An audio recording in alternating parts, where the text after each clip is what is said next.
gereja kemarin saya ada gambar-gambar gini.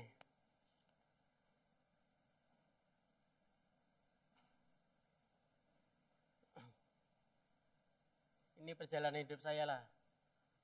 Nah, nampak lurus kan? Tak naik turun. Banyak sebenarnya naik turunnya. Saya dilahirkan tahun 1985. Dilahirkan dari seorang rahim perempuan. 85. Di perjalanan hidup saya dijamah oleh Tuhan di waktu umur 18 tahun. Siapa yang dibaptis di bawah umur 18 tahun? Semua di atas 18 tahun? Sudah tua-tua baru dibaptis? Baru dengar suaranya saya. Di tahun 2003.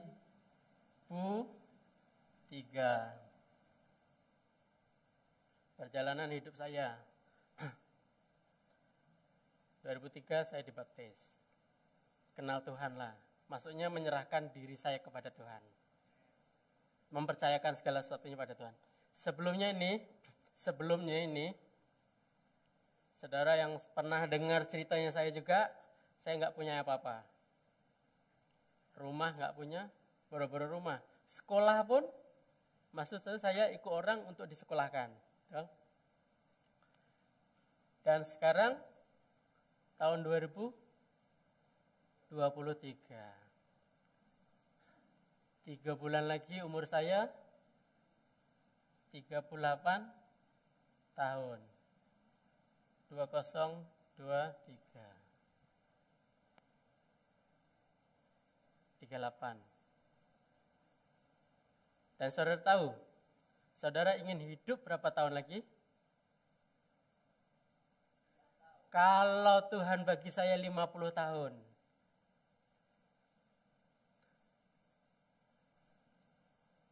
...88 tahun maknanya. Ingat tadi, dari sini kita kosong. Gak punya apa-apa. Ikut orang tua. Mungkin kan, yang punya orang tua. Dari sini ke sini. Berapa? 2003 sampai 2023? 20 tahun. Punya apa sekarang? Dalam perjalanan ke sini ada 20 tahun. Tuhan membentuk kita. Karena kita sudah kenal dengan Tuhan. Kita sudah menyerahkan hidup kita, kita dibaptis.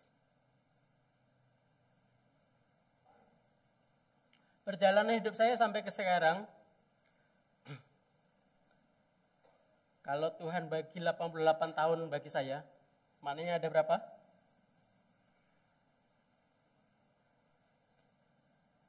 50 tahun. Ngapain kita 50 tahun? Boleh nampak ya? Boleh. Kita dibaptis, saya dibaptis.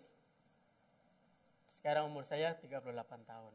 Tuhan kalau bagi saya 88 tahun, ada lagi 50 tahun. Kehidupan terakhir saya hanya ada di, kalau Tuhan bagi saya 88, kehidupan terakhir kan. Kalau Tuhan masih lagi sambung lagi, selepas 88 maknanya saya masih ada di bumi. Yang kedua,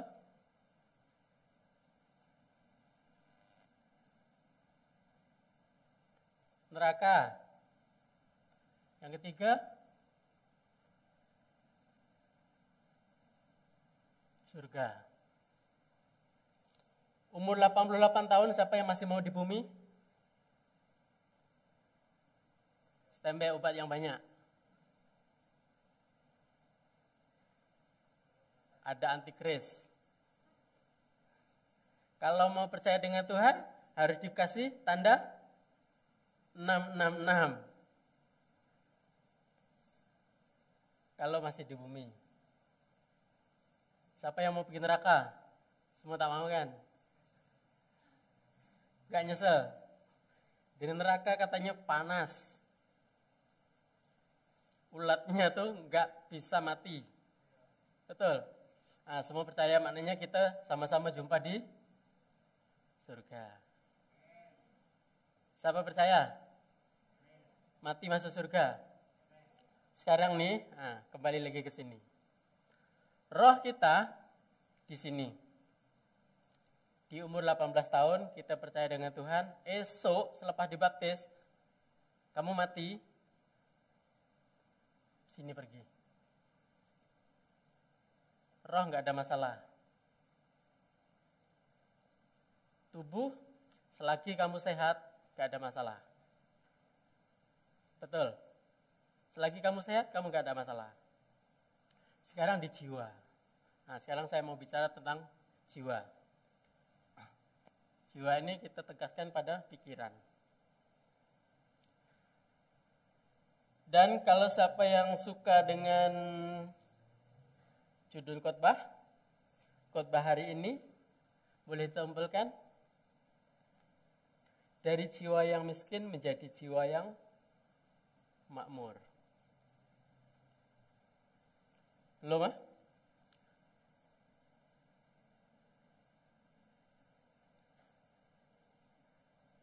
Apa sih artinya makmur tuh? Makmur. Ini hari ini online ya? Selamat datang yang di online juga. Makmur, tentram, aman. Dari miskin, dari jiwa yang miskin menjadi jiwa yang makmur. Bukan maksudnya kaya gitu, bukan. Harta berlimpah, bukan. Bukan begitu maksudnya. Kita lihat dulu pikiran kita.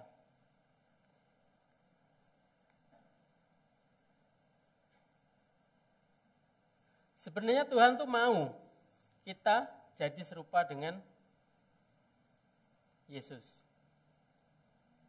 Dan berjalan bersama dengan Yesus.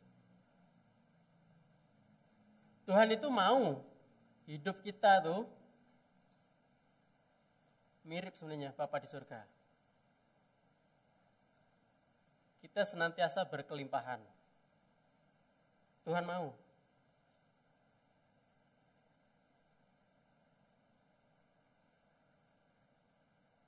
Saudara malu tak kalau anak saudara tuh tak pandai? Senang ceritanya Oon. Oon apa? Bodoh. Diajar tak pernah ngetahu. Malu kan? Bapak di surga pun kayak gitu juga. Lihat kita nih bodoh, Bapak di surga pun malu.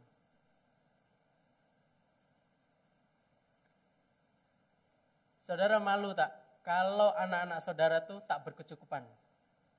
Bapak di surga pun malu. Tuhan mau kita hidup berkelimpahan. Masalahnya ada pada nih, pikiran.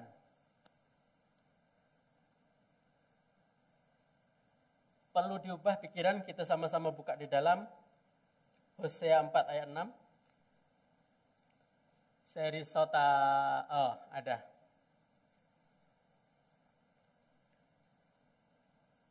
Semua boleh baca yang di depan sana ya.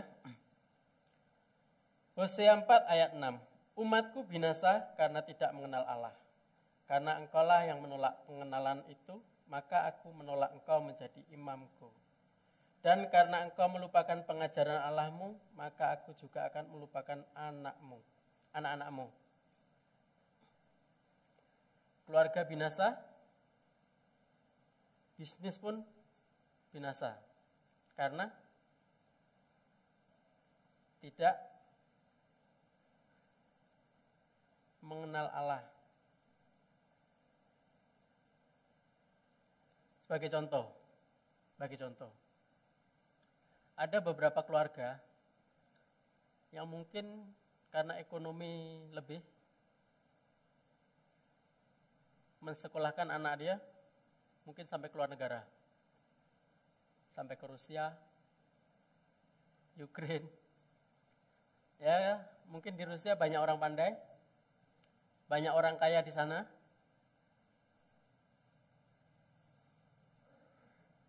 Karena dia tak mendalami firman, anak disekolahkan jauh kan? Luar negara. Jauh dari komunikasi orang tua, perhatian orang tua. Anak balik, contoh, laki-laki bawa bini. Yang perempuan bawa suami. Dan kalau bonus mungkin bawa anak. Kenapa harus jauh-jauh? Sedangkan firman Tuhan mengatakan,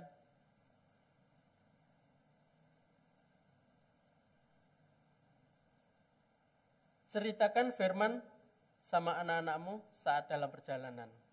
Nah, cocok nih di Johor. Saya tengok di sini, anak-anak kecil kalau disekolahkan tuh, diantar dengan mak bapaknya. Emak lah, banyak-banyak emak. Saat perjalanan, kita cerita tentang firman. Depan rumah saya tuh ada tadika. Sebelum pukul 7 tuh, selalu orang tua dia orang ngantar anak-anak dia. Dan mungkin sebelum pukul 11 tuh, dia orang ambil lagi anak dia orang. Diceritakan berulang-ulang. Time kamu makan, mungkin kamu baring-baring. Kenapa harus berulang-ulang? Karena orang selalu lupa. Pernah tak kamu kena marah dengan mak kamu? Mak harus bilang berapa kali supaya kamu paham. Maknanya diulang-ulang kan? Jangan nakal. Esok diulang lagi. Jangan nakal. Berulang-ulangan. Firman pun sama. Berulang-ulang.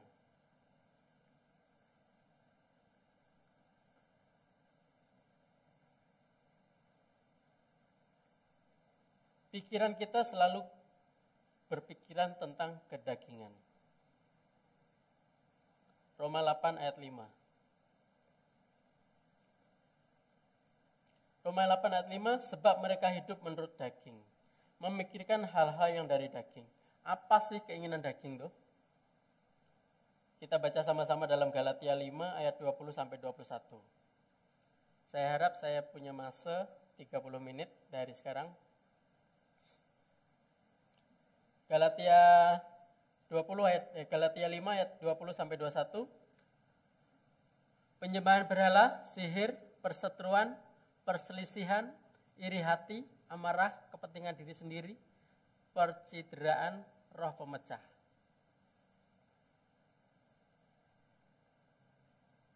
Perseteruan, perselisihan, itu hampir sama-sama saudara lah, adik-beradik lah.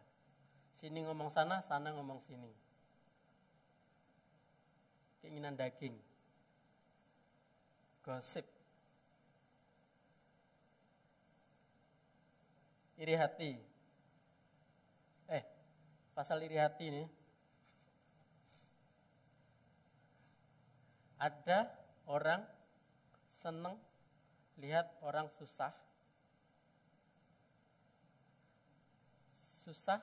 lihat orang seneng. Paham maksudnya? Seneng lihat orang susah lihat orang itu seneng. Itu iri hati.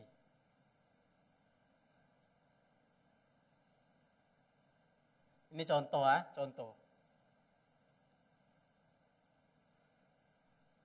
Dulu sama-sama satu gereja. Ke gereja sama-sama.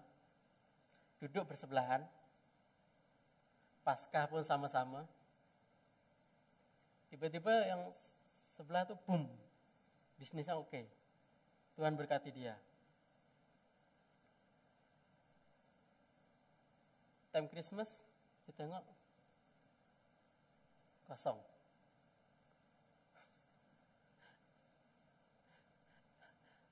Kan biasa ke gereja, saya boleh hafal tau. Sana tempat duduknya Kak Mo, sini tempat duduknya Brother Vina. Brother yang sana tuh tak pernah duduk depan. Macam seolah-olah tempat duduk tuh, dan macam ada kaflingnya sendiri-sendiri. Ada lotnya sendiri-sendiri. Dan kalau saya rasa, kalau Brother Bakar tuh duduk sini, kursi itu boleh tengok. Siapa yang duduk nih? Sini biasanya tempat duduknya Yus. Tiba-tiba Brother Bakar duduk sini. Tiba-tiba kan Christmas kan nggak ada. Kan. Dia bilang ini. Dah agak dah. Dia punya bisnis mesti tak betul. Tengok Christmas dah tak ada. Dan dia sudah diberkati. Mana tahu dia Christmas dekat KL? Atau mungkin dia Christmas dekat New York? Christmas dekat, ya contohlah, Jepun. Dia dah pikirannya negatif. Dan tiba-tiba, dia pula diberkati. Dia cakap, orang kaya baru. Lah memang baru kaya dia. Memang baru kaya, kan baru diberkati.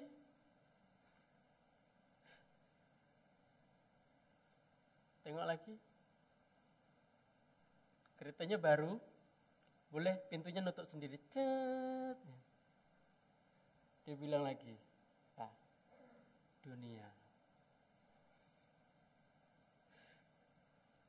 Dia cakap dunia. Keretanya pintunya boleh nutup sendiri. Lah bagus dong. Kereta tuh pintunya boleh nutup sendiri. Ada kereta yang sudah ditutup pun ditutup tak boleh tutup. Kadang pikiran kita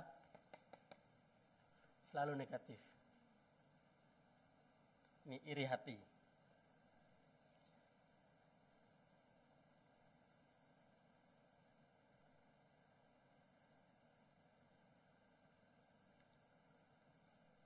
Amarah. Selalu marah-marah. Dekat gereja salam. Sampai rumah, anaknya sampai terkejut. Marah-marah. Setan pun sampai takut. Dia lagi setan dibanding saya.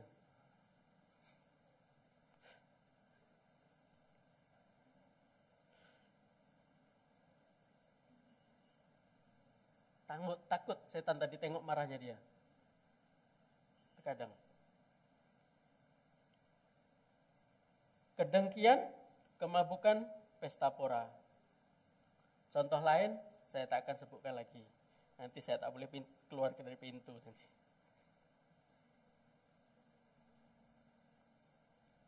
Sekarang jom kita lihat ke jiwa yang makmur. Tadi jiwa yang miskin. Jiwa yang miskin pikirannya selalu negatif.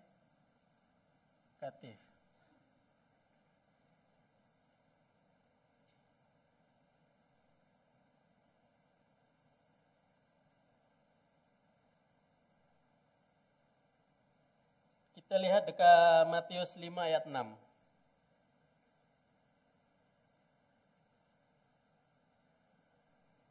Berbahagialah orang yang lapar dan haus akan kebenaran, karena mereka akan dipuaskan. Yang boleh puaskan kita hanya firman Tuhan.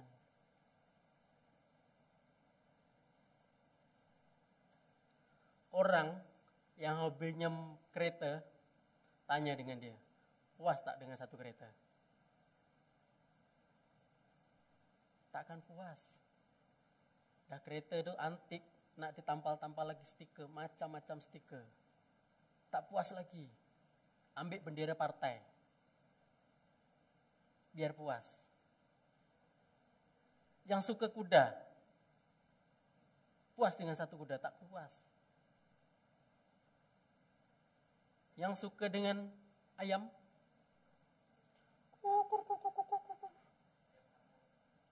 Tak puas dengan satu ayam. Dan yang hobinya suka dengan burung,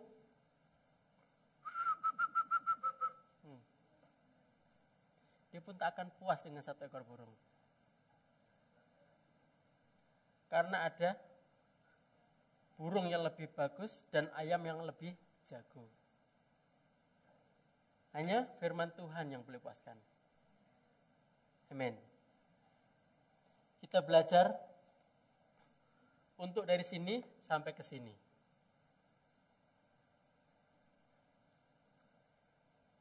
Saya tak tahu umur saudara sekarang berapa.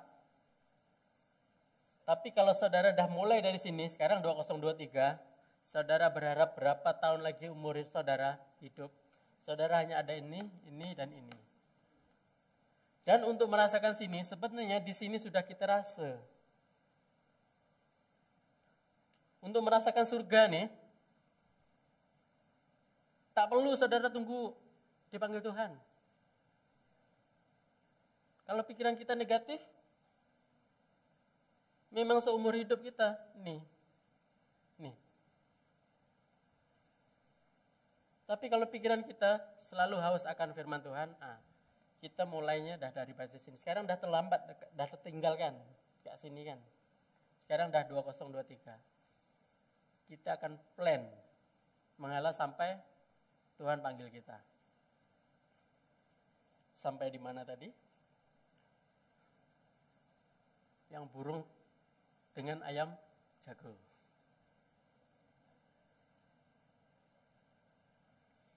Kita baca ayat seterusnya, 3 Yohanes 1 ayat 2.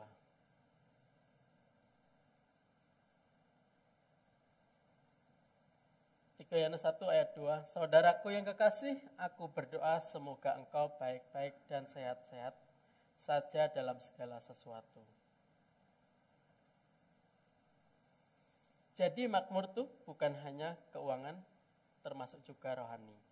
Keluarga saudara, hubungan saudara, karakter, dan emosi. Emosi saudara selalu marah-marah, saudara belum makmur lagi. Hubungan saudara tak baik, saudara belum makmur lagi.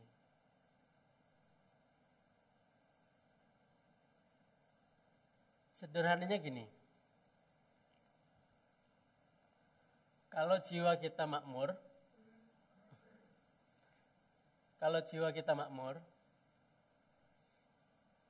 semua nih jadi makmur. Saudara tak perlu pikirkan tadi yang iri hati tadi, contohnya. Saudara tak perlukan pikiran yang negatif. Tubuh saudara sehat.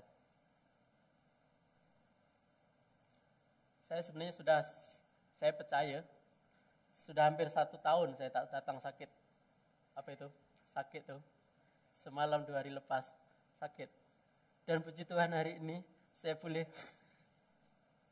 Semalam saya pencang.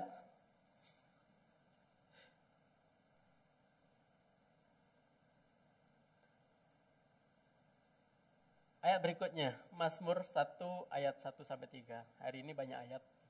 Biasanya saya hanya khotbahkan satu pasalnya, berapa ayat. Mazmur 1 ayat 1 sampai 3. Kesukaannya ialah Taurat Tuhan, merenungkannya siang dan malam. Apa saja yang diperbuatnya berhasil. Jadi berbahagialah orang yang tidak berjalan menurut nasihat orang fasik, yang tidak berdiri di jalan orang berdosa, dan yang tidak duduk dalam kumpulan pencemooh. Berikutnya.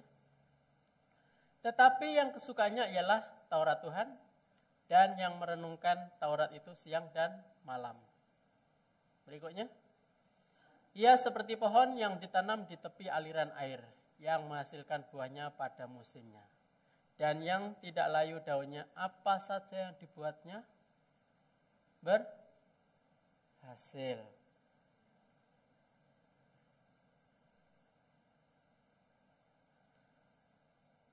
Apa saja yang dibuatnya berhasil.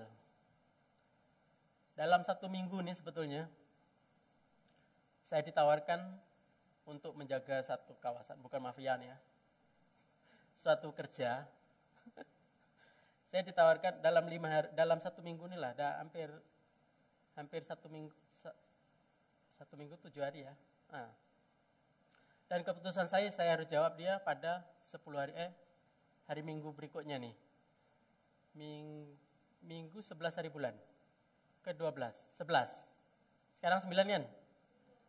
Sekarang 10. Salah semua. Hari Minggu, Jumat 1 kami cuti separuh-separuh. Hari Minggu adalah kumpul semua. Maksudnya semua harus ada. Hari Minggu saya kena jawab. Sebenarnya sebuah berkat. Dan kalau saya boleh sebutkan nominalnya untuk proyek yang ini, kamu ada kerja ataupun tak ada kerja, kamu akan dibayar sebesar 25.000. Banyak. Dan kawasannya adalah Gelang Patah. Siapa yang rumahnya Gelang Patah? Tak ada. Gelang Patah itu melingkupi Medini, semua kawasan Gelang Patah lah. Zone Gelang Patah contohnya macam MBGB, angkat sampah tuh, Skudai, Horizon Hill itu termasuk Tampo itu. Saya dapat kawasan Gelang Patah itu, harus saya jawab pada hari Minggu nih. Orang cukup, transport ada, dan semua sebenarnya cukup. Kalau saya jawab iya, berkat Tuhan untuk saya. Tapi saya masih bergumul lagi. Dan mungkin saya akan jawab, mungkin 60%-nya adalah tidak.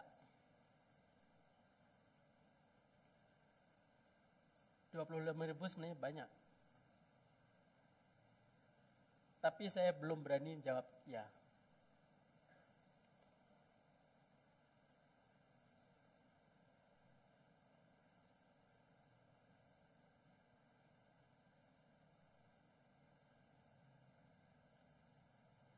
Contohnya orang yang dikuasai firman itu disiplin baca firman.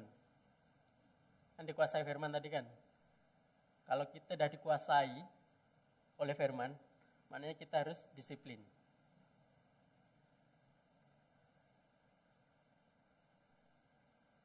No firman, no kolomi.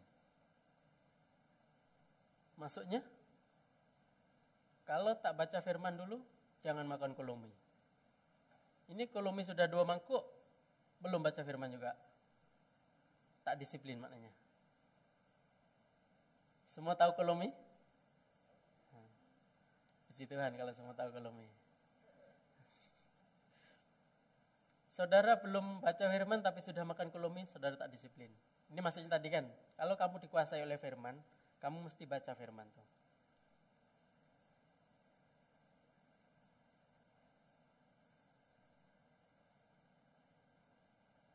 Kalau jiwanya makmur, selalu memikirkan hal-hal yang positif. Ini kita harus buang. Ganti dengan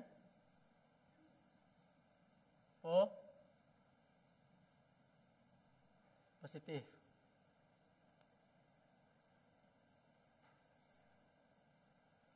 Filipi 4 ayat 8. Ayat terakhir.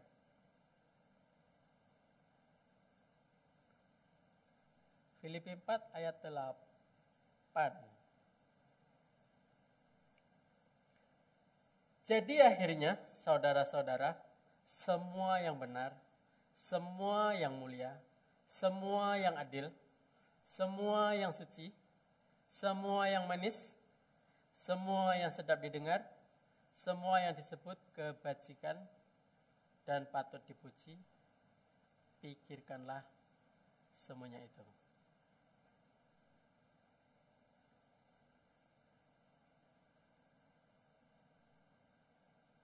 Kalau orang punya pemikiran seperti ini, yang ini tadi, Jangan dibuang dulu. Semua yang sedap didengar. Pernah dengar tak? Suara dia tak sedap langsung.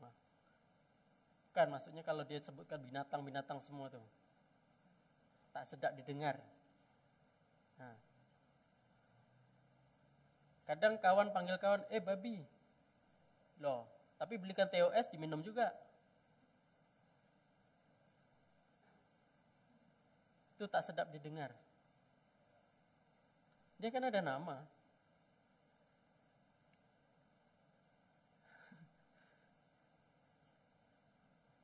Member kerja saya semua anak muda. Dan kadang ayat-ayat macam itu keluar. Tapi saya cakap, kamu walaupun sebagai abang, adik-beradik kamu kerja pada kamu, tetap kerja pada laluan yang betul. Adik kalau diperintah abang, dia takut sebagai abang. Tapi dalam hal kerja, aku perintah kamu, aku perintah kamu, aku perintah kamu, aku perintah kamu, kamu sama rata.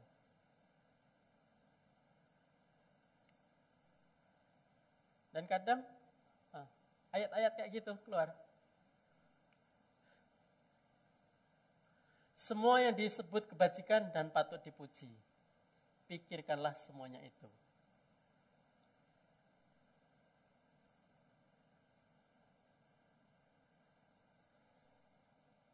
Kalau saudara semua udah pikirkan semuanya nih, saya percaya untuk merasakan surga nih, untuk merasakan surga sudah dimulai dari sekarang. Tak perlu tunggu esok. Ubah cara pikiran kita.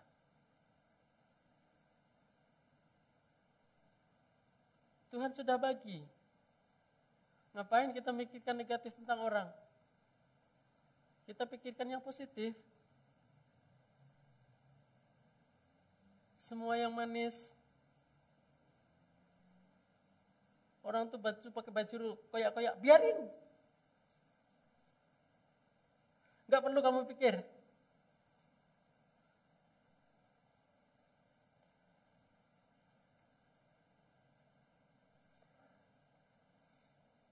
Pertanyaannya. Nah, sekarang pertanyaannya. Setuju gak dengan nih?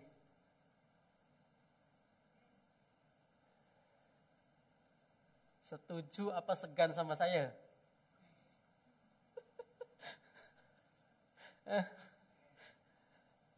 Mau merasakan surga tak perlu Tuhan panggil. Kamu tunggu 88 tahun. Baru mau merasakan surga. Gak perlu. Mulai dari sekarang. Kita pikirkan yang baik-baik. Kalau semua setuju sekarang, coba saya tanya, tolong jawab. Jangan ada dusta di antara kita. Ini pertanyaan. Contohnya, hari ini khotbah saya bagus tak?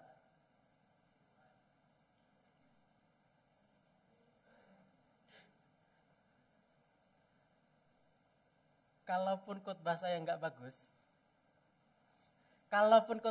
bagus, kamu harus tetap berpikiran positif. Daripada nggak ada pengkhotbah, Pastor Roni hari ini tak ada tahu. Dan mungkin beberapa orang nggak tahu kan Pastor Roni bagaimana? Ada yang tahu? Ada tahu, tapi jangan cakap. Memang ada sebagian yang tahu, sebagian tak tahu. Jadi hari ini Pastor Roni nggak ada.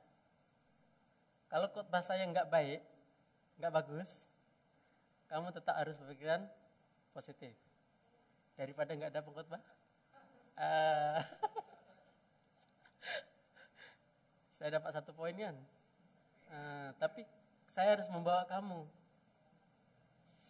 untuk berpikiran positif.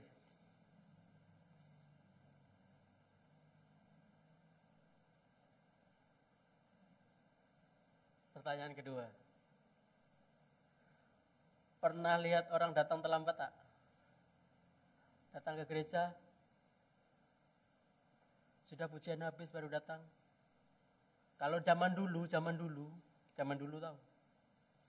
Puji-pujian habis persembahan. Persembahan habis baru firman, baru datang. Tak ikut puji-pujian, tak bagi persembahan. Tapi dapat berkatnya firman. Amin.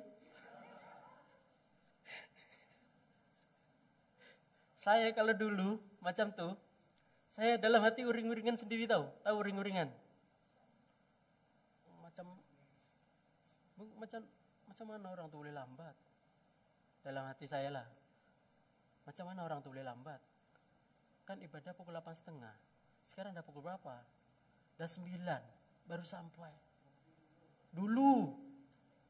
Tapi selepas saya baca ini, pikiran saya berubah. Saya pikirkannya positif.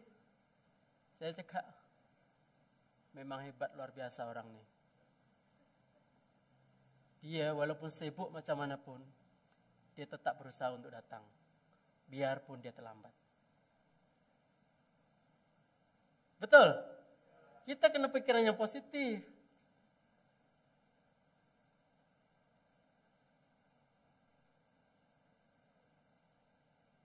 Pernah lihat orang kedekut tak?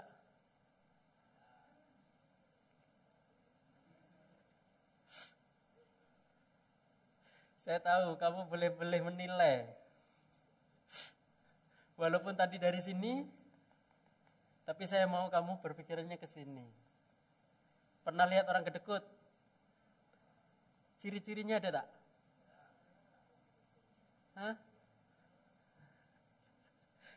Saya kalau lihat orang kedekut pun dulu jengkel. Ya ampun, bagilah 10 ringgit lah. Kedekut betul orang tuh. Mati nak dibawa ke 10 ringgit tuh. Sampai kadang pikiran macam tuh. Tapi selepas baca ini, saya pikirannya positifnya gimana?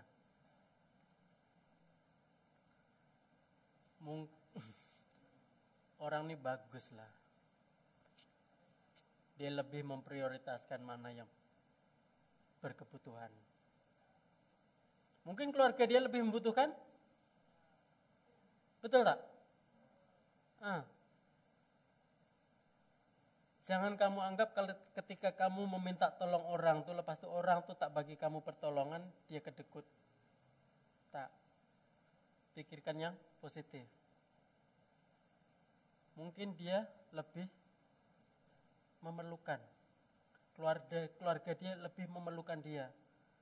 Walaupun bukan secara keuangan. Mungkin badan dia diperlukan untuk keluarga dia.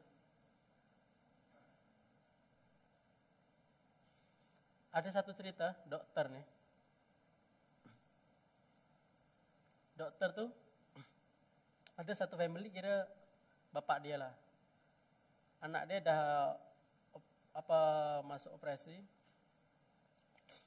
Lepas tuh dokternya tak datang-datang. Dokter datang, terus masuk operasi, keluar. Dia tak jelaskan dengan bapak tadi. Bapak tadi dah uring-uringan dia. Apa nih dokter ini terlambat? Lepas itu tak bagi tahu apa masalah anak saya. Padahal dokter tadi maksa dia keluar, sudah anak kamu sudah selamat. Dia bilang sudah gitu. Tapi dokter tak jelaskan panjang lebar lah. Dokter terus keluar. Dokter datang sudah terlambat. Lepas itu penyakit anak saya tak dibagi tahu apa. Respon berikutnya apa? Dia sudah negatif dulu. Lepas itu nurse-nya datang. Kenapa sih? Macam tak puas hati. Itu tadi dokter tadi. Dia datang lepas itu keluar. Ya kak, anak saya dah selamat. Dia bilang nurse-nya tadi. Dokter tadi, anak bapak beruntung selamat. Sedangkan dokter tuh anak dia insiden tak selamat. Dia cepat-cepat uruskan anak saudara, anaknya bapak tadi, operasi, dia selamat, dia cepat-cepat pulang untuk menguruskan pengebumian anak dia. Dia ingin terakhir kali melihat anak dia. Karena orang tadi berpikiran negatif, tak berpikiran positif. Padahal anak dia sudah ditolong.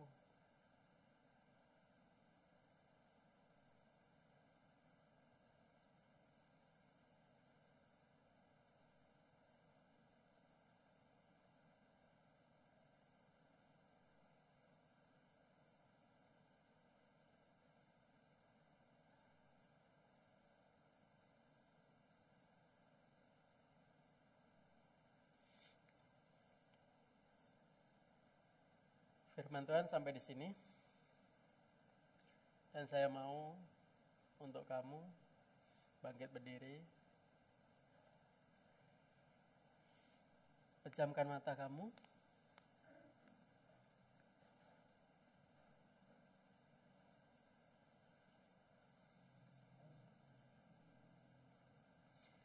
Jika kamu perlukan kesembuhan dari penyakit, ataupun kamu perlukan sesuatu dalam doamu, angkatlah tanganmu. Jika kamu yang memerlukan kesembuhan dari penyakit, ataupun kamu perlukan sesuatu dalam doamu, saya percaya kamu boleh menyerahkan angkat tangan kamu kepada Tuhan.